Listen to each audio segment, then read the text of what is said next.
Cara a cara, interacción persona a persona con el periodista Enrique Tucent.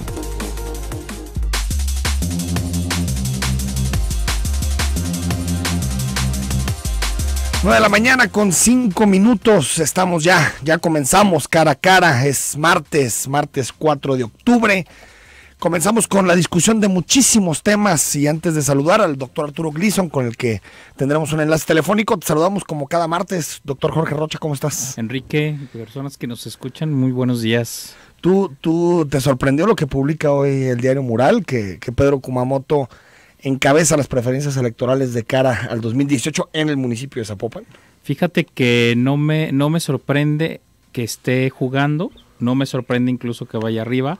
Lo que me sorprende es la diferencia, que me parece que es importante. 15 puntos. 15 puntos. Ah, bueno, a Jesús Casillas. Y 18 claro, puntos a Pablo Lemus. Claro, es decir, estamos hablando de que, según esta encuesta, 1 de cada 3 zapopanos, en este momento votarían por Kumamoto. Esa parte es la que me sorprende. No que esté jugando y que esté en un buen sitio, porque yo creo que sí era normal que eso iba a suceder, sino que esté encabezando y además con esta diferencia, ¿no? Sí, porque digamos que estamos hablando de 29% en todo el municipio. Así es. Porque en su momento tuvo un muy buen resultado, lo recordamos en el distrito 10, pero en el distrito 6 y en el 4 no se sabía si Kumamoto tendría esa aceptación y por lo que vemos, incluso por el margen de error de esta encuesta, pues es claramente el que está encabezando, ¿no? No, de hecho ahí, bueno, lo que podemos ver es que el efecto Kumamoto ya trascendió el 10 en Zapopan. Es decir, ya no es un tema de solo un distrito electoral, sino que efectivamente su imagen pública ya trascendió las barreras de ese distrito. Yo creo que esa es la buena noticia para él. Y la otra es que finalmente yo creo que después de un año, que todavía no hemos visto nada de análisis sobre el desempeño legislativo, finalmente la gente yo creo que ha visto que Pedro ha hecho bien las cosas en el Congreso. Al menos no se ha corrompido, no ha tenido ningún escándalo de corrupción. Y sí ha hecho, digamos, ha encabezado iniciativas importantes, no obviamente no se sustrae de haber cometido algunos errores, como fue el proceso de la elección de los consejeros del ITEI, pero yo creo que en general la gente está viendo bien la manera como Pedro está haciendo las campañas. Obviamente esto es un careo frente a los otros candidatos. Sí. Si a eso le sumas ya las marcas partidos, que además es la otra sorpresa. Eso es interesante. ¿no? Es decir, que MC y PRI están empatados. 21%. Ya digo, los dos con un voto duro bajísimo. 21%, que qué bueno, ¿eh? Yo creo que eso habla de que hay una ciudadanía más crítica, una sociedad mucho más alerta, que dice, yo no me caso con ningún partido político. Y el ascenso, Jorge, yo creo que eso también beneficia a Kumamoto, de los que están dispuestos a votar sí o sí por un independiente. Exactamente. Que es 14%, es una cifra muy importante. Lo que pasa es que sabes que si a las marcas partidos le sumamos las candidaturas de Pedro, de Casillas y de Pablo Lemus, yo creo que andaríamos con una elección sumamente competida. Sí, a tercios. O sea, a tercios tal cual, ¿no? Ahora, también me sorprende, y vamos a platicar también de las otras, de las que ha publicado Mural las semanas pasadas, y también esta misma semana, pero me sorprende el dato de Pablo Lemus, porque Pablo Lemus tiene 11% de intención de voto. Y lo contrasto con la encuesta que publicó el mismo diario Mural, que publicó... La de ayer. No, la contrasto con la de la aceptación al trabajo de Pablo Lemus. Está, digamos, pasa por un poquito, 6.2, si estoy hablando de memoria, pero 53% lo aprueba y creo que 34% lo desaprueba, más o menos en esos números.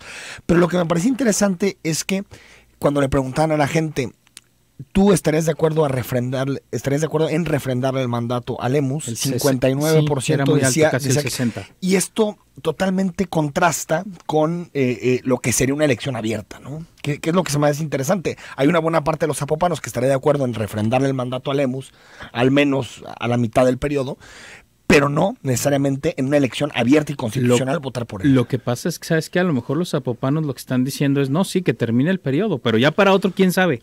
Sí. Ya para otro, o sea, ya no está tan claro, ¿no? ¿Y qué crees que sean los temas que le están afectando a la administración de Pablo Lemus? ¿Cuáles son? Se habla mucho de los baches, pero no sé si la gente vota siempre pensando en los baches. No, fíjate que está muy claro en estas encuestas. Bueno, ayer estuve analizando las 4 ya, ya en conjunto, Y Pablo es el peor evaluado en servicios públicos de todos los alcaldes. O sea, tiene 5.8 de calificación, no aprueba. Y además, en bacheo también es, o sea, el gran problema que la gente percibe es el bacheo. Lo que todos los alcaldes salen bien evaluados es en el tema de basura, recolección, ¿no?, de basura, los 4 DMC. Sí, parece que no hay un problema ahí. Exacto. A pesar de que creo que el modelo de Zapopan es bastante negativo. Sí, no, y además hay un saldo ahí muy importante que es, desde hace años se tenía que haber reciclado la basura y no se ha hecho, ¿no? Sí, no hay gestión integral de la basura como suele. Ahora, ¿qué tanto es achacable, tú crees, Jorge, a la administración de estos alcaldes o realmente a lo que se encontraron? Me decía una persona el otro día que me paró por la calle y me decía, oye, está bien, le podemos echar la culpa a MC y todo, pero ellos llevan un año. Y los problemas que estamos viendo en la ciudad son problemas de al menos 2-3 décadas, ¿no? Mira, yo creo que en ese sentido hay razón. El problema es cómo manejan la comunicación política los gobiernos de MC, que siguen en esta lógica de campaña. Si se instalaran en un discurso de administración pública mucho más moderado y prudente, yo creo que todo el mundo asumiría que efectivamente hay muchos rezagos que tienen que resolver. Pero, por ejemplo, ahora con lo del bacheo, o sea, si has escuchado la publicidad que están haciendo es, sí, vamos a hacer el programa de pavimentación más grande. No lo han empezado, ya lo están cacareando. Bueno, ya algunos en el oriente ya comenzó. Pero realmente acaba de empezar, ¿no? Entonces, si siguen instalados en esta lógica grandilocuente de somos los mejores y lo vamos a hacer muy bien, creo que eso les va a jugar en contra al final. Si empiezan a trabajar en una perspectiva de administración pública, yo creo que eso les daría a la larga más réditos, ¿eh? A mí, Jorge, la reacción de los famosos 3,000 millones de pesos en pavimentos, 1,600 de Guadalajara y 1,500 de Zapopan, me parece una reacción electorera. Realmente. Bueno, o sea, yo no sé qué sucede con los alcaldes que siempre terminan apostando por lo mismo. Pues es que pavimentos. Ve la encuesta. En los 3 municipios, ese es el problema, salvo en Tlajumulco, donde es el tema de policía. Sí, que también es un tema que ahorita, por cierto, hay que analizarlo, el tema de seguridad en Tlajumulco. Es un asunto que hay que ponerle lupa. Pero Jorge, ¿no te parece que en una ciudad tan injusta, tan desigual, con tan poco acceso a espacios públicos, con realmente una calidad de vida nefasta, que todos los alcaldes se trepen en el caballo de la pavimentación como prácticamente su apuesta de trienio? Me parece muy pobre. A mí me parece muy pobre en términos de lo que le ofrecen a la ciudadanía. Entiendo que la gente dice, oigan, baches. Pero, Jorge, hay problemas más profundos y estructurales que los baches. No, y mira, además el otro gran tema es, fíjate cómo nos ven, bueno, y te digo lo que hace unos 3 meses pasó. O sea, nos vendían una nueva ciudad que era con la marca Guadalajara, y al final terminan haciendo calles como todos los últimos gobiernos municipales. Así fue Aristóteles Sandoval. Claro, y Ramiro... con deuda, hay que decirlo. Sí, y Ramiro Hernández, que ahí sí no fue con deuda. Fue con deuda, fue con dinero federal. Pero la verdad es que llevamos 9 años que la política pública más importante en Guadalajara, por lo menos, es hacer calles. Y seguimos igual de baches. O sea, ese es lo más dramático del asunto. Que después de 9, o sea, llevamos 6 y ya ahora 7 y probablemente 9. El problema no solamente no sigue igual, está peor. Entonces, claro, las apuestas, incluso la manera como abordas ese tema, yo creo que no es la adecuada, porque el problema no lo está resolviendo. Es que si te dedicas a bachear, si te dedicas a intervenir en algunas avenidas, yo sí soy de la idea de que la única forma de entrarle de lleno y estructuralmente a este tema es hacer un programa de 20 años metropolitano, en donde participen los gobiernos de Tlajomulco, de Tlaquepaque, de Tonalá, todos y digan, a ver, tenemos que llegar a esta bolsa de recursos para al menos cambiar el 80% de los pavimentos de esta ciudad en un periodo de 20 años. Pero ¿sabes cuál es el otro tema? Y también el gran asunto de la regulación del crecimiento. Porque si seguimos dejando crecer esta ciudad como va, pues vas a tener que pavimentar toda la vida, ¿no? Que el PODMET, yo creo que eso no lo atiende bien. Claro. O sea, el PODMET, al incluir a Zapotlanejo dentro de la mancha urbana y también admitir centralidades emergentes como por ejemplo la de Tezistán con una proyección de 500,000 habitantes de aquí a 2030, estamos hablando de que sería un problema fundamental. Es que te estás condenando con esos crecimientos a que jamás vas a terminar. Totalmente de acuerdo. Ahorita seguimos platicando, Jorge Rocha, y saludamos al doctor Arturo Gleason, investigador, especialista en agua de la Universidad de Guadalajara. Arturo, muy buenos días. Muy buenos días, Enrique. Estamos aquí en el UTEC, en la universidad. Muy bien. En una conferencia, pero abrieron un espacio y me dieron permiso aquí los asistentes. Bueno, les pedimos disculpas aquí a la distancia por entretenerte algunos minutos, doctor. Oye, platícanos, ¿cómo viste el asunto de Tlajomulco, lo que sucedió el fin de semana, la tromba que después deja muchísimas colonias afectadas? ¿Cómo analizas el impacto que hubo en este municipio? Bueno, lamentablemente lo que pasó en Tlajomulco yo creo que es producto de una serie de variables que se están dando en cuanto a que el ciclo del agua ha sido violentado impunemente, como ya lo hemos comentado precisamente también en tu programa. En la planeación urbana el ciclo del agua no está considerado, se extiende el concreto con una manera irracional, desordenada, como ya también se ha comentado en los medios, con la corrupción de la mano de la autoridad con los constructores, construyendo en zonas planas, inclusive dentro de presas, y pues lamentablemente la naturaleza nos está cobrando estos agravios, esta impunidad que aparentemente ganan los permisos de construcción, pero ahorita ya la gente está sufriendo las consecuencias de una violación al medio ambiente y avalado por la autoridad. Doctor Arturo Gleason, ¿esto se puede realmente corregir? ¿Es posible en el mediano o largo plazo o estamos condenados a tener este tipo de fenómenos periódicamente?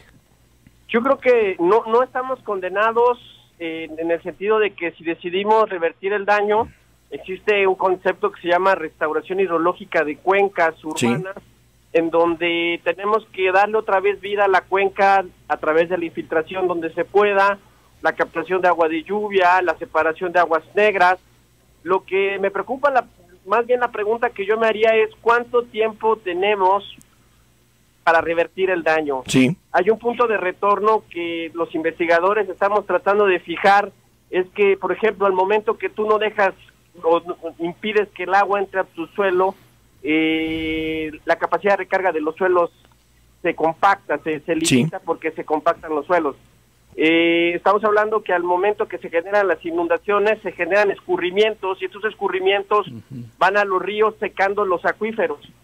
No sé si todavía tengamos ese tiempo en la zona metropolitana de Guadalajara para revertir el daño.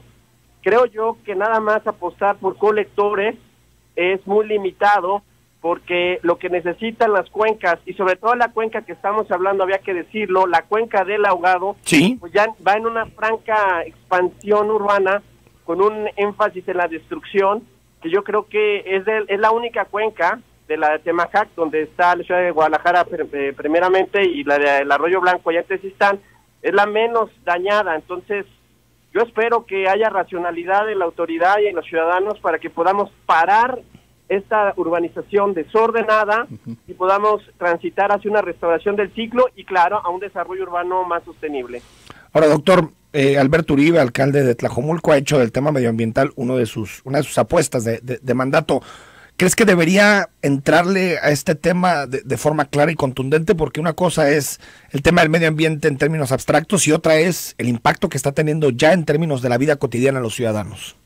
Sí, yo haría aquí al presidente municipal de Tlajomulco un llamado atento desde la academia, desde la ciencia. Sí. No podemos seguir apostando por colectores, que quede muy claro. Es parte de la solución, no lo niego, es parte de poder solventar un asunto de exceso de agua, pero no podemos perder de vista que el ciclo del agua es el que ha sido dañado y que fundamentalmente el ciclo del agua es el que le da vida al planeta, y en este caso es el primer fuente de suministro de agua para la ciudad. Entonces yo alentaría a la autoridad y a su equipo a que pudiéramos sentarnos y armar una propuesta desde el punto de vista de restauración, que claro, involucra construcción de colectores, pero también involucra captación de agua de lluvia, sí, infiltración, separación de aguas negras. Estás hablando de una cuenca de 55,000 hectáreas. Es enorme.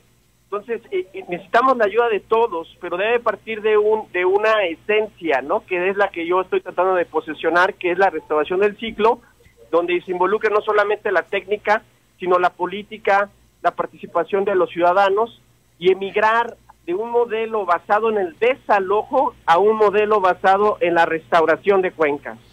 ¿Y qué significaría, doctor Arturo Gleason, restaurar el ciclo hidrológico? Es decir, ¿se podría hacer a cuántos años? ¿Es una solución a corto o mediano plazo?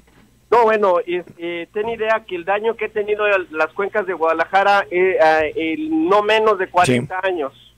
Con 40 años. Con la tecnología que afortunadamente no se asiste, yo creo que el primer paso para las 3 principales cuencas, el Río Blanco, Atemajac y ahorita el Ahogado, que es el principal punto de atención, sí, tenemos que empezar con un sistema de medición. Si no tenemos un sistema de medición en 3 rubros, superficial, subterráneo y las estaciones meteorológicas consolidándolas y de acceso al público, creo yo que no pudiéramos avanzar en ningún sentido. Tenemos que ver qué tan dañado está el ciclo. Esto es como una persona que está muy lastimada, muy mal de salud. Lo primero que se hace es hacer análisis, montar un equipo para medir el pulso del corazón, la sangre, la presión.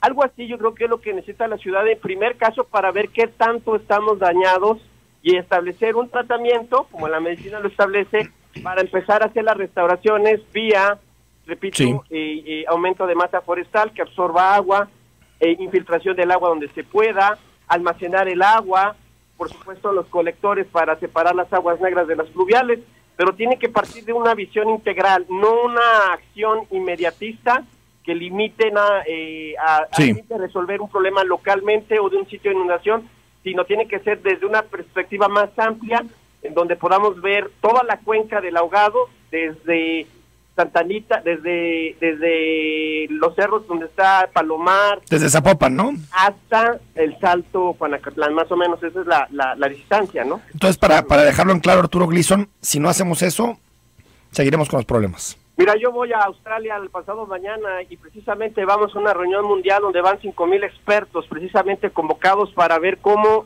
podemos impulsar más esto de la restauración. Lamentablemente aquí en Jalisco, pues soy una voz en el desierto. Sí. Toda la hidráulica que estamos, y hay 2 visiones muy claras, la hidráulica del desalojo, la megapresa, el megacolector, y lo que estamos viendo que eso, si es la visión total, no ayuda mucho. Tenemos que ser más integrales, buscar la restauración y transitar hacia ese modelo de gestión de agua, que no es nuevo en el mundo, es lo que se está promoviendo, esto yo lo he aprendido en otros países, y que se me hace muy lógico y muy racional, que si está mal nuestro ciclo hay que curarlo. De acuerdo, doctor Arturo Gleason, gracias. Enrique, pues un abrazo y un saludo aquí de los estudiantes de Ingeniería Civil de LUTEC. Saludos. Nosotros nos vamos al corte. Recuerdo el WhatsApp 33 18 80 76 41.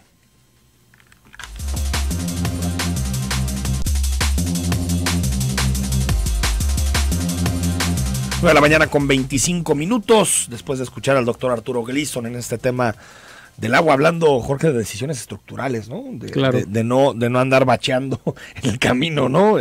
Soluciones de este tipo creo que siempre son ninguneadas por el corto plazo. Esto de restablecer el ciclo hidrológico se lo he escuchado a muchos especialistas y sin embargo parece que no hay que pelarlo, ¿no? Es que sabes que estos temas del ciclo hidrológico, el tema de la movilidad, estos temas están ligados o no tendrían que estar ligados a un gran proyecto de ciudad que todavía no tenemos, ¿no? Un proyecto que te dice vamos a crecer hasta aquí, vamos a vocacionar hasta acá, y bueno, y no solamente un proyecto de ciudad, un proyecto de estado, porque obviamente no podemos pensar tampoco la zona metropolitana de Guadalajara sin el resto de Jalisco, que ese es el gran ausente de los debates y la discusión. Es decir, si tú dices, ¿sabes qué? Sí necesitamos traer más inversión, pero no podemos volver o seguir generando más crecimiento en la zona metropolitana, entonces vamos pensando en otras regiones que sean las depositarias de esas inversiones. Sí, las ciudades medias sobre todo. Claro, y que tenemos muchas, porque además tenemos un problema de concentración terrible en Jalisco, ¿no? Tenemos el 60%, 65% está en zona metropolitana. O sea, después de Guadalajara, la zona metropolitana que tienes 4,5 millones, te vas a ciudades de 150,000. Sí. O sea, ese es un gran problema, ¿no? Ese es, digamos, una parte del modelo Guanajuato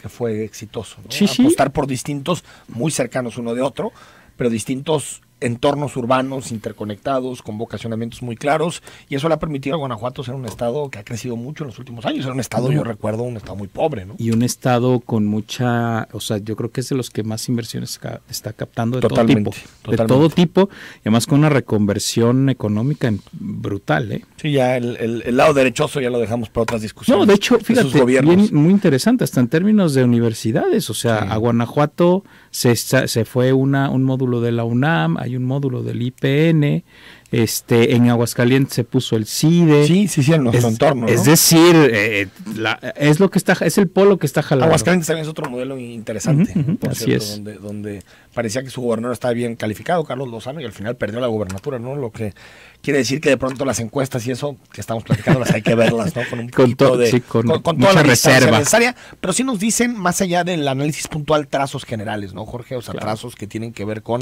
la forma en que los ciudadanos están viendo la actuación de sus gobiernos. En el caso de Zapopan, para cerrar y pasar a los otros municipios, sí considero que es momento de que Pablo Lemus piense su proyecto, porque yo creo que eso está en la base del hecho de que los ciudadanos para un segundo mandato se la piensen y digan solo el 11% que le gustaría que Pablo Lemus repitiera. Creo que es porque notan la ausencia o notan el vacío de un proyecto más allá, como decíamos, de los baches, más allá de ese tipo de problemas que lo tiene que atender una autoridad municipal, pero no sé si eso es el núcleo de un proyecto de transformación de un municipio. No, de hecho, fíjate. O de cambiar la historia, como le decían, ¿no? Claro, no, había algunas líneas que había trazado Pablo Lemus, que era el tema de la desigualdad como un asunto central. Ese es un súper proyecto, claro. Pero no hay nada al respecto. No. O sea, no vemos ningún tipo de... Digo, de repente tú ves alguna política por aquí, algún el centro programa... de la Consti, cosas de ese tipo, ¿no? Pero no, son aspirinitas. Exacto, pero el gran proyecto de equilibrar el desarrollo en Zapopan, ese no está claro. Pero es que ahí tienes dos palancas, Jorge, tú lo sabes. Bueno, tres palancas, diría yo, que los tiene un alcalde y tú lo sabes muy bien. El predial, que aparte aumentan 4%, pero 4% para todos, lo que me parece muy injusto. Totalmente. Que al rico de Puerta de Hierro, exacto. Y en Zapopan más. 4%, y al de la Consti también 4%, me parece de una injusticia tremenda. Así es. Está el caso del predial, está el caso del gasto público, y diría yo, Jorge, que está el caso de los planes parciales, que es también otra forma de generar equidad y, digamos, cierta igualdad entre colonias. Y creo que de esos tres, poco le ha movido Pablo, y ese, como tú dices, ese sería un proyecto. Sí, claro. Y además la verdad es que siguen esta lógica de inaugurar calles, ¿no? Sí. Incluso hasta, fíjate, los temas importantes como el asunto de la movilidad no motorizada, pues es algo donde no hay prácticamente... Pues las banquetas, que por cierto son muy buen programa, claro, pero que no es suficiente. No, es totalmente, digamos, insuficiente para lo que requeriría Zapopan. Y no tienes ese trazo, es decir, ¿para dónde va Zapopan? Lo único que ves es, ya nos construyeron fraccionamientos aquí y acá, y entonces hay que meterle calle para desahogar. Eso es lo que tienes en Zapopan. Ahora, Jorge, ¿cómo viste la que publicó el Diario Mural el lunes sobre la carrera a la gubernatura? Una ventaja de Enrique Alfaro de 27 puntos porcentuales, 41-14 contra Zamora, y quien le sigue del PRI es Miguel Castro con 7 puntos, y después los demás están en 2 y 3%, y del PAN no aparece nadie arriba del 5, es decir...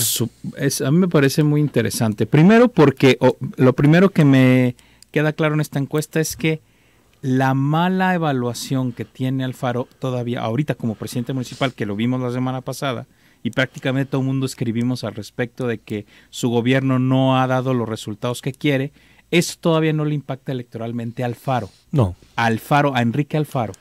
Con esta encuesta de hoy me queda claro que el impacto sí ya les llegó a la gente de su alrededor. Y habrá que ver si Mural sigue sacando... Bueno, es a Uribe, ¿no? Porque Uribe está un poquito mejor calificado. Es a Uribe, pero el resto, o sea, sí tiene golpe. Es decir, Alfaro sigue blindado electoralmente a pesar de que no ha hecho un gobierno, digamos, como lo había prometido. Como las expectativas que trazó. Exacto. La segunda es que el PRI no tiene caballos. Ese es el gran tema. Y la marca está muy golpeada. La marca está golpeada, no tienen caballos. Zamora sigue apareciendo como el eterno suspirante, ¿no? Que no hayas podido crecer en 6 años. Bueno, van 4, pero van a ser 6 y no hayas podido crecer un candidato, el gobernador. No, y la otra es que la gente cercana al gobernador está en la lona, ¿no? Tienes a Paco Ayón, que era uno de los que se hablaba con 4 puntos.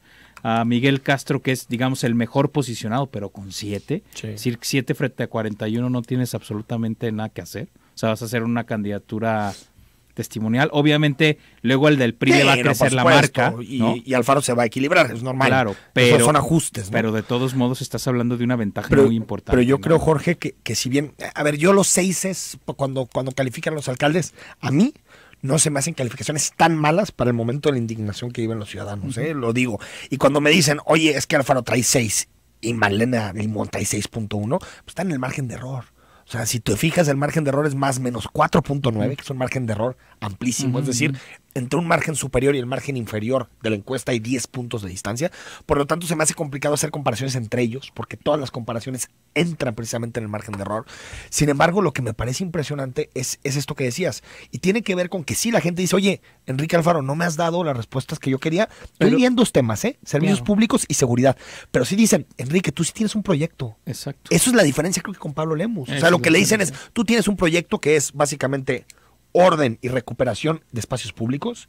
El caso de la recuperación de espacios públicos es una bandera histórica de la izquierda y tú lo sabes muy bien. Y el caso del orden de la derecha. Y ha sabido esos dos discursos tenerlos. Pero lo que me refiero es que creo que lo que premia electoralmente de cara al 2018 al ciudadano es que sí le ven a Enrique Alfaro un proyecto. Esa yo creo que es yo coincido contigo que esa es la diferencia. No se ve el proyecto en el PRI, por supuesto, ¿no? Y el que está, yo creo que ya quedó claro también con esta encuesta que el efecto que tuvo el PAN en las elecciones pasadas a Jalisco no llegó, ¿no? O sea, el PAN está en la lona. O sea, el PAN como partido más o menos no ha subido prácticamente nada de lo que obtuvo en la elección del 2015 y no tiene candidatos tampoco, ¿no? Y fíjate que está en un debate que más que ver cómo se reestructura, incluso yo diría en Jalisco se tendría que ciertamente hasta como refundar, ¿no?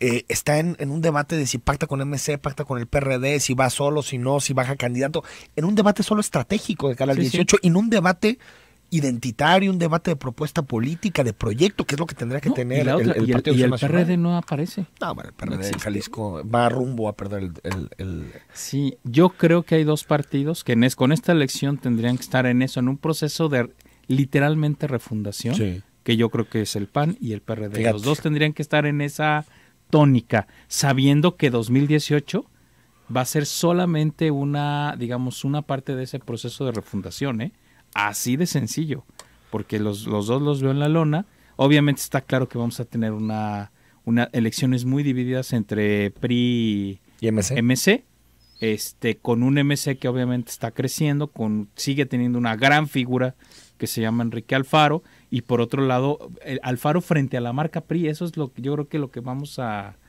tener. El gran problema... Pero a ver si le ajusta para jalar a todo el carro. Claro, exactamente. Porque en 2015 le ajustó hasta para que Marlene Limón ganara. Exacto. O sea, sí, ese es el atractivo electoral, ¿no? Del Alfaro. Yo creo que como van a tener ya 3 años de desgaste, ese efecto, multiplicador ya no va a ser tan fácil que se dé. Que hay que ver cómo llega el 18, ¿no? Ese sería... Yo creo que todavía podríamos hablar, a lo mejor podemos hablar de un Alfaro gobernador, pero ya con ciudad más dividida. El PRI recuperando municipios grandes, con un Congreso muy dividido ya, ahora sí, tal cual Que yo lo veo ahorita muy dividido, sí. 14, 13. Pero a lo mejor ya tienes esa división al 50-50, muy probablemente. Sí, porque el PAN puede ser que hasta pierda los 5 diputados que tiene, ¿no? Que se quede con 2. No, y que terminen sumándose a las otras 2 fuerzas totalmente políticas, y obviamente un PRI fortaleciéndose más bien fuera de zona metropolitana de Guadalajara, ¿no? Vamos al corte, Jorge, y seguimos platicando de estos temas.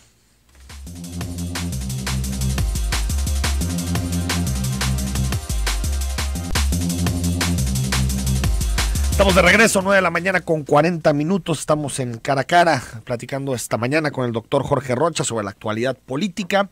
Y bueno, algunos mensajes, Jorge, que nos manda el amable auditorio, 8564, dice: yo opino sobre el agua de lluvia, no es que la ciudad crezca, sino que nomás pavimentan y una boca de tormenta cada 100 o 200 metros, en el cual a título personal deben de poner en cada esquina y solucionar muchos problemas. Yo digo, mi nombre es Luis Rey. Bueno, es cierto, Luis, aunque creo que si nos fijamos en la propuesta que hace el doctor Arturo Gleason, es una propuesta, diría, para resolver el problema de forma estructural, porque al final los colectores se llenan, ¿no? O sea, por más que lo pongas, el tipo de tormentas que tenemos en la ciudad es de pronto totalmente rebasan la infraestructura urbana, ¿no? Claro, y fíjate, algo que ya no comentó Gleason, que es importante, pues es que sí tenemos ciclos cada vez más irregulares. O sea, totalmente. Yo les pregunto cuándo O sea, esto que hemos visto de lluvias casi torrenciales en octubre, ¿no? Sí, digo, y que de pronto en agosto algunos días se acaba la lluvia. Claro, sí. O sea, también tenemos ciclos cada vez más erráticos. Y puede ser que hasta en diciembre nos caigan unas buenas tormentas. Ándale, ahora sí claro. Que está loco la naturaleza. Amigos, muy buen día, muy buen programa. ¿Por qué no contestan los teléfonos? Bueno, no, ya lo contestamos. aquí estamos. 30. A lo que comentan, yo pienso que el gobierno se debe de apoyar en proyectos de todo tipo, en las universidades para estudios y desarrollos de la ciudad, en agua, calles, seguridad, etcétera, a que los jóvenes expertos involucrarlos para un mejor desarrollo e integral. Bueno, yo estoy de acuerdo, ¿no? En vez de andar contratando estas consultoras que cuestan millones y millones de pesos, por decirte lo obvio, pues tienes aquí a las universidades, tienes aquí al capital humano, a los investigadores que conocen esta ciudad. Que además es gente que está interesada en que las cosas mejoren, ¿eh? Esa Totalmente. Es una diferencia los otros en cobrar. Claro, los otros consultores en cobrar. 41-23, buenos días. Hablando de baches, yo opino que si sean las cosas bien desde el principio, con material de calidad concreto e hidráulico, y no calles que solo duran lo que dura el mandato, o sea, puras cochinadas. Saludos, mi nombre es Víctor Ruiz. Si la hicieran bien, no gastarían tanto en tapar baches. Bueno, eso es por supuesto. Pero también, fíjate, y ahí hay dos elementos que hay que considerar, Jorge. No lo hacen bien, pero segundo también, y creo que esto nos toca a la ciudadanía, tener un poquito más de paciencia, porque cuando las cosas se hacen bien también duran más. Claro. Yo recuerdo que me tocó vivir en otro país, en Bélgica, cuando hacían una reestructuración de una calle, metían unos pavimentos, Jorge, de un tamaño. Claro. Que decías, y tú le preguntabas a la gente y dice, eso va a durar 30 años. 50 años. Sí, claro. 50 años y ni un solo bachecito. Eso sí, una calle me tocó 7 meses de intervención, 7 meses, una intervención casi de acupuntura, ¿no? Claro. En las banquetas, en todo. Es decir, creo que ahí hay que irnos para dos lados. Uno, exigirle a los políticos, pero segundo, también tener paciencia cuando los proyectos realmente son estructurales. Incluso fíjate, bueno, en el caso de la Ciudad de México, cuando hacen obra, yo creo que es donde mejor la planean. Como tienen tal, digamos, presión sobre la ciudad, pues lo hacen de manera muy acertada, en general. Bueno, nos mandan un video sobre, no decían ayer en las noticias que también en Jalisco a partir del 3 de octubre, ¿cuál es la fecha real? Bueno, ahorita veremos exactamente qué nos manda sobre este asunto y con mucho gusto te daremos respuesta, Jaime. Armando Aguirre nos dice, palco enfrente del Trompo Mágico está construida en el cauce de un arroyo. Muchas gracias por decirnos. 0711, buen día, chofer aventando el camión para meterse el carril central en la lateral de Lázaro Cárdenas por la Pepsi. Bueno, muchas gracias, también nos manda una fotografía de este tema. Jorge Rocha, para terminar con este asunto de los temas electorales, también a ver si tenemos unos minutos para platicar de Colombia. Pues uno de los que más o menos la libra, al menos en estas encuestas de evaluación de los gobiernos, es el caso de Alberto Uribe. Que hay que decir, Alberto Uribe llega a un municipio donde Movimiento Ciudadano llegó como PRD, pero Movimiento Ciudadano ha gobernado con estos 7 años. Es decir, un municipio ya más tejido, más cosido, a imagen y semejanza de lo que supuestamente quiere Mese como un gobierno. Sí, sin duda, obviamente el que sale mejor evaluado de estos municipios es Alberto Uribe. Sí hay que decir dos cosas, yo creo que importantes. La primera es que efectivamente es el mejor, pero en cuanto a tendencia está bajando. Es decir, como la encuesta que hizo Mural presenta datos retrospectivos también y muestra que sí, Uribe es el mejor frente a estos, pero va en una tendencia negativa frente a sus antecesores. O sea, la aprobación y la calificación que tuvo Ismael del Toro era mejor que la que ahora tiene Uribe, y por supuesto que la que tenía Ismael era peor que la que tuvo Alfaro. Es decir, a pesar de que están bien, es un desgaste de gobierno hasta natural, ¿no? Hay un desgaste en ese sentido. Y el otro tema que me parece relevante en el caso de Tlajomulco es que el problema que aparece como más sentido, a diferencia de los otros municipios, es el asunto de la policía y la vigilancia. Es decir, en Tlajomulco, la seguridad. El tema de la seguridad pública sigue siendo, digamos, el gran talón de Aquiles. Porque efectivamente yo sí creo, o sea, que el tema de los baches es un asunto importante, pero no es del nivel ni de la, digamos, de la relevancia del tema de la seguridad pública. Sí, que es el principal problema del municipio, por mucho. Exactamente. Y es un problema de otra de otra índole, es un problema mucho más complejo de resolver y obviamente las afectaciones que eso tienen son mucho más graves, ¿no? De acuerdo. Ahora, Jorge, ¿hasta qué punto, y esto para redondear el tema, irnos también al corte, hasta qué punto es que estos gobiernos están siendo calificados de esta forma porque la ciudadanía tiene menos paciencia y qué bueno en el sentido no tanto de lo que decíamos de obra pública, sino en el sentido de tampoco dar créditos y bonos eternos a los proyectos, como se dio durante, por ejemplo, 18 años con el panismo, ¿no? Que veíamos que de pronto los proyectos no iban para ningún lado y aún así se seguía, ¿no? Ratificando en las urnas al Partido de Acción Nacional. Pero a lo que me refiero es si es una ciudadanía más crítica o realmente los gobiernos no están haciendo las cosas bien. Es decir, si comparamos a los que están ahorita, por ejemplo, Alfaro con Ramiro, a Lemus con Héctor Robles, de pronto uno dice, pues realmente no están haciendo las cosas peor que sus antecesores, que empezaron muy bien calificados, su primer año, por cierto. Claro. Mira, yo creo que es una combinación de ambas, ¿eh? Yo sí creo que sí hay una ciudadanía mucho más crítica ahora, ¿no? Yo creo que la gente ya no se chupa el dedo, dice, ve las cosas, hace estas ponderaciones. Digo, en el caso de Zapopan me parece claro donde dicen, sí, te vamos a ratificar, pero para dentro de 3 años ya, ahí ya no tanto, ¿no? Ahí quizá queremos cambio. Yo creo que sí tenemos una ciudadanía, vuelvo a repetir, con otro tipo de mentalidad o que se está transformando.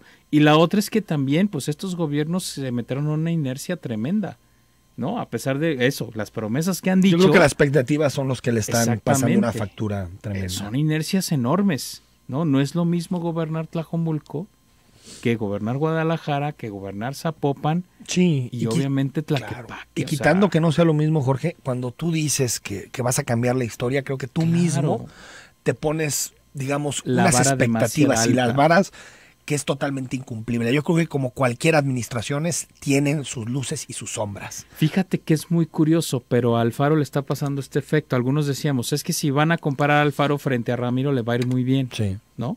Pero el problema es que están comparando a Alfaro frente a Alfaro. Están comparando al Alfaro gobierno real frente al Alfaro de campaña. A las promesas exactamente, que hizo y claro, que cuando haces esa comparación te va a ir mal. El problema es que creo que parece que MC no ha entendido esta dinámica, ¿no?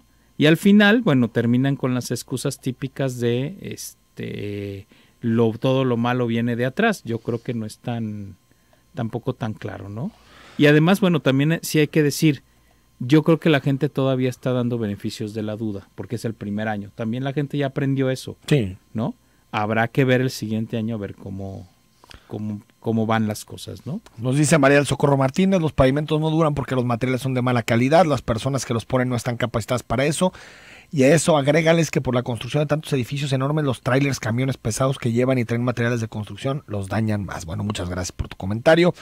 Sobre todo respetar los cauces naturales del agua y dar permisos del gobierno sin hacer los exámenes del impacto ambiental. Bueno, eso es un tema fundamental, sobre todo en Tlajomulco, clarísimo, ¿no? Y respecto a los baches, son los materiales que meten a la empresa que contratan a hacer que cumplan con la calidad. Bueno, es cierto, es parte de la calidad, aunque también es parte del proyecto a largo plazo. Y nos dice 0742, es tonto comparar un país de 3 metros como Bélgica con México. Bueno, también estás un poco desinformado pensando que Bélgica tiene 3 metros, pero más allá de la comparación y que descalificar hace que una persona se descalifique solo, descalificar de esta forma, yo creo que es importante entender que ese tipo de proyectos de gobierno son exitosos porque la gente también tiene paciencia para algunos temas. ¿Cuándo entiende que el proyecto va a algún lado? No paciencia ni crédito desbordado de decir, nos estás llevando al precipicio y te tengo paciencia, no. Es más, fíjate, cuando la gente sabe que es una obra necesaria, la gente se aguanta, y no hay problema. O sea, asume que hay que aguantarse un ratito, ¿no? Para resolver. Vamos al corte y seguimos con esto y platicando con el doctor Jorge Rocha.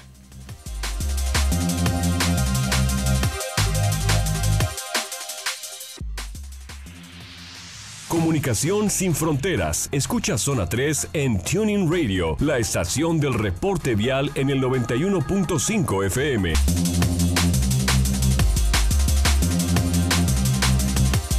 De la mañana con 54 minutos. Estamos con el doctor Jorge Rocha. Nos dice María Luisa, déjense de tonterías y pongan pavimento hidráulico. Eso sería la solución y no solo estar parchando con el pavimento que dura 50 años, nos dice María Luisa. Manuel Loza, urge que hagan reencampamento en López de Legazpi y Colón. la avenida es intransitable, sí, está llena de está ese punto, por favor, está tremendo y además como es una zona de mucha confluencia, se genera mucho tráfico, coincido. Peor, yo paso por ahí todos los días y sí, está tremendo, ojalá que resuelvan eso ya.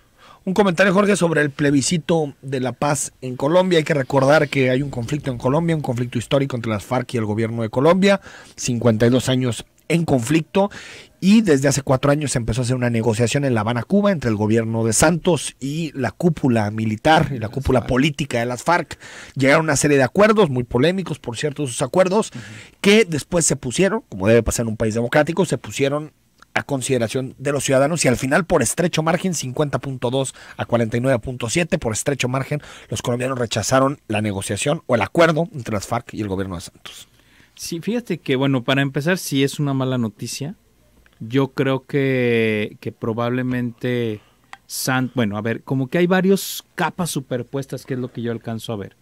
Para empezar, hay un problema del acuerdo como tal. Sí. Yo creo que más que los colombianos decir no queremos la paz, es una tontería. Lo que están diciendo es ese acuerdo de paz, no nos gusta, o a la mitad de la población no le gustó.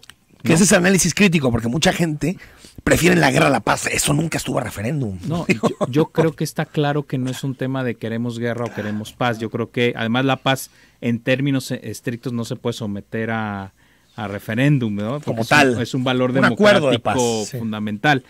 Lo que sí es ese acuerdo particularmente, ¿no? Pero también, obviamente, había una disputa política muy importante que se está dando en Colombia, que es la del expresidente Uribe versus el actual presidente Santos. Juan Manuel Santos. O sea, en realidad también era una especie de referéndum político de fuerzas, ¿no? Totalmente. Y yo creo que eso es una variable que no, obviamente desde fuera nos cuesta trabajo ver. Yo estuve platicando ayer con amigos colombianos para que me explicaran un poco ¿por qué votaron? Cómo estaba la cosa. Y sí me decían, no, lo que pasa es que Santos, o sea, en esta lógica de un referéndum de Uribe frente a Santos, Santos tiene al país en problemas económicos, tiene problemas políticos, sí, es decir, trae una aprobación muy baja. Trae una aprobación baja y obviamente eso se vio también en este plebiscito, ¿no? Y también, por ejemplo, Jorge, me contaba ayer una periodista colombiana con la que tuve posibilidad de platicar, me contaba que también los partidarios de Uribe movilizaron mucho al voto conservador, sobre todo vinculado a las iglesias, porque decían que este acuerdo se metía con el modelo de familia tradicional. Algo nos suena.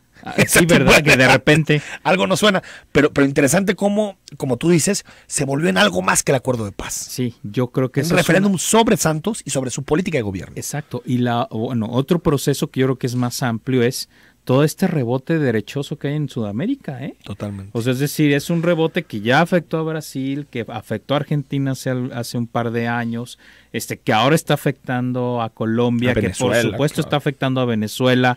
Es decir, estamos viendo toda una oleada o un rebote de derecha en toda América Latina que yo creo que también está afectando en este caso a Colombia. Entonces yo creo que ese es otro asunto. Y la otra es que y eso también me pareció muy interesante porque estuvieron poniendo mapas, es finalmente los centros urbanos fueron los que votaron por el no y las zonas rurales periféricas fueron las que votaron por el sí. Nada más yo le sacaría dos centros urbanos, Jorge, a lo que comentas. El resto tienes toda la razón. Entre ellos Medellín. Claro. Medellín fue el gran centro del no. Así es. 200,000 votos de distancia. Pero yo le metería ahí Bogotá, que votó por el sí. Exacto. Y Cali, que votó por el sí. El resto tienes Bucaramanga, todas las grandes ciudades, todas las grandes capitales de provincias, de departamentos, como se llama en Colombia. De departamentos se fueron por el no y prácticamente buena parte de las ciudades rurales se fueron por el sí. Entonces también ahí estamos hablando de un país muy dividido en términos pero ¿no te parece, Jorge, sociales? Para ir terminando, que nos quedan 40 segundos, que esto lo que implica es un camino más largo, pero que en realidad, recuerdo perfectamente la frase de uno hace paz con sus enemigos, no con sus amigos, y para hacer la paz tienes que hacer concesiones, y es cierto que las concesiones son polémicas, como los tribunales, las leyes de amnistías, todo lo demás, pero creo que no hay otra forma de llegar a la paz más que llegando a acuerdos. No, claro, a lo mejor van a tener que rehacer algo el acuerdo, porque además también la distancia es bastante pequeña, es decir, no estamos hablando, sí, es decir, yo creo que con un ajuste al acuerdo se puede llegar ahora sí con un abstencionismo del 63%. Que esa es la otra parte. A la gran mayoría de los colombianos ese proceso los tiene sin cuidado, ¿eh? Imagínate. Creo que es que ya llevan algunos años con paz. Claro. Sin muertes. Creo que eso desincentiva, digamos,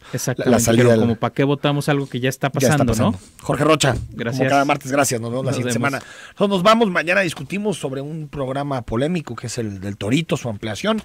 Mañana los esperamos aquí en Cara a Cara. Soy Enrique Tucent.